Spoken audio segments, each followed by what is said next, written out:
Hey guys, it's me. Yay! So we're back, but not with another mukbang. This is a story time, guys, and I'm here to tell you guys about my um, getting my tubes tied. I'm sorry, I got stuck there, and just wanted to give you guys a quick story time of getting my tubes tied. So, June the 13th, I had my son. Hey Eli, if you guys hear him, he's actually right here, like right here. He looking at me. Oop, he just sneezed. Coronavirus. I'm just joking. So, had my baby. Why are you laughing too? Had my baby June the 13th, and had an appointment pretty much for June the 14th while I was still in the hospital recovering from giving birth. Now, I did have vaginal delivery, and I don't know why I thought that I was going to get my tubes tied that same day while I was giving birth, and it was going to happen in the midst of all this. I didn't know that getting your tubes tied required them cutting you if you have a vaginal delivery. Let me repeat that. Getting your tubes tied require them to cut you if you have a vaginal delivery. You see, I didn't know that. I didn't do my research, okay? So don't judge me. Don't judge me. That's why this is a story time, because if you don't do your research, sis, you gonna be surprised. So yes.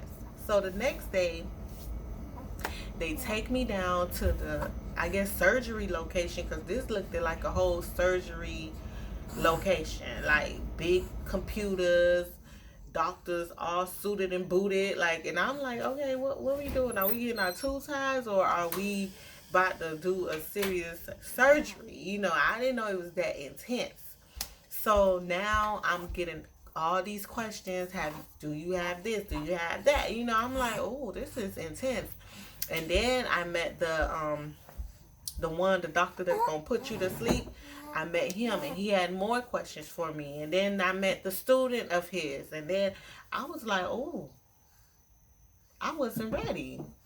And then finally my doctor came, and she asked me a couple of questions as well, and she broke it down, and they put compression socks on me. I'm like, oh my goodness.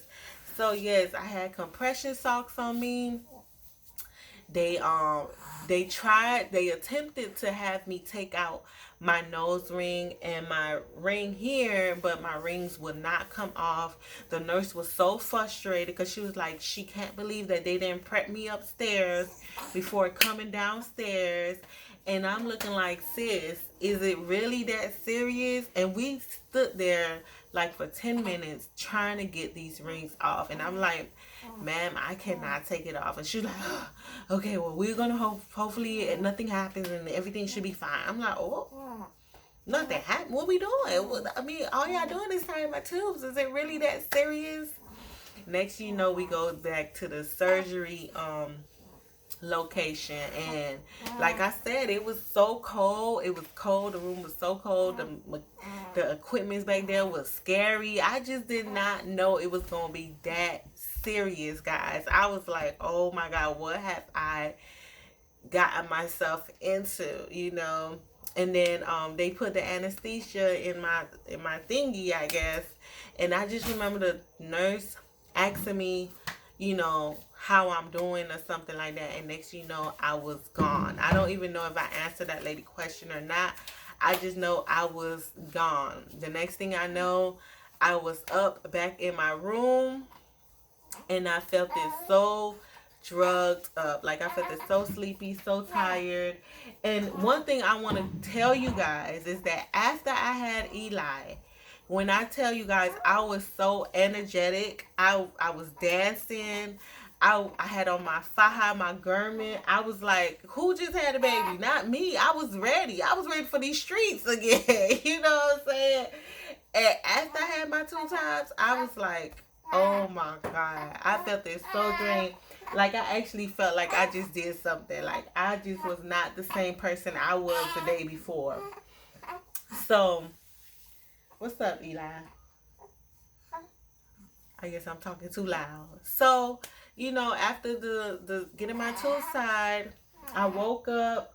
I was I was still drugged up, and I noticed I had a couple of pads and band-aids under my belly button. So the incision is literally like a half of an inch right under the belly button, which I did not know I was gonna have a scar after getting my tubes tied. Like, I am so, like, about my body and about my stomach. I always been kind of like cautious and always been kind of fit, kind of sort of. So that scar under my tubes is just did not and does not um leave a good taste in my mouth. So I dislike that completely.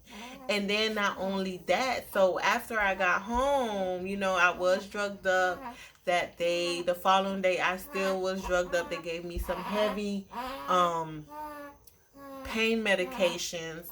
So I was so drugged up. I think that night my husband like helped me a lot with Eli because I just could not do it. And then when I got home, I was still like hunchback, walking hunchback because of course I had stitches, so I couldn't really walk. I think that made me more like more hopeless, more handicapped at a certain extent. Like it had me so unable to do so many things like at home. My husband had to really help me around the house, definitely picking up Eli, even helping me getting out the bed and stuff like that because the stitches, it really was so uncomfortable to me. And not only that, at one point it felt like some of the stitches, I don't know what it was doing, but when I was getting up, it felt like my skin was ripping apart. And I remember asking my husband, like, hey, do you see anything? Like, do you see anything opening up, anything like that? He was like, no, I don't see anything. But I felt it every single time I got up. It literally felt like, a, you know, the corner of my incision was literally opening up. It was so painful. It was so painful. I remember even crying. Like, that's how painful it was. So eventually that stopped, and now is a lot more healed. But to this day, when I touch over the incision, it is still sensitive. And it's been 2 months now. And so I hope that as time goes on, it will heal a lot more. The scarring, you can't really see it, but it's not cute at all. So I recently just started using cocoa butter to help it, become more invisible and do something, child. I needed to do something because it's not cute. So, would I advise anyone to get their tube tied? That's up to you. But I do advise everyone to do their research, because it wasn't as easy as I thought it was going to be. It wasn't as easy as a breeze as I thought it was going to be. It actually caused me a lot of problem. Like, I was so unable to do so many things because of it. At one point my blood pressure went up, and I honestly believe that was the reason, because I have had children before and I never had none of those issues. And then, like, do you really want, even though it's a small incision, but do you really want that scar? Like me, I never had a big surgery in my life. I never had anything too extreme happen to me in my life. And to have that scar underneath my belly button is just like a downer sometimes, because I really don't like it. Like, sometimes I look at it and I be like, ugh. Like, if I would have done my research and seen that, I probably would have not gotten my tubes tied. I think it was a great decision, for our future.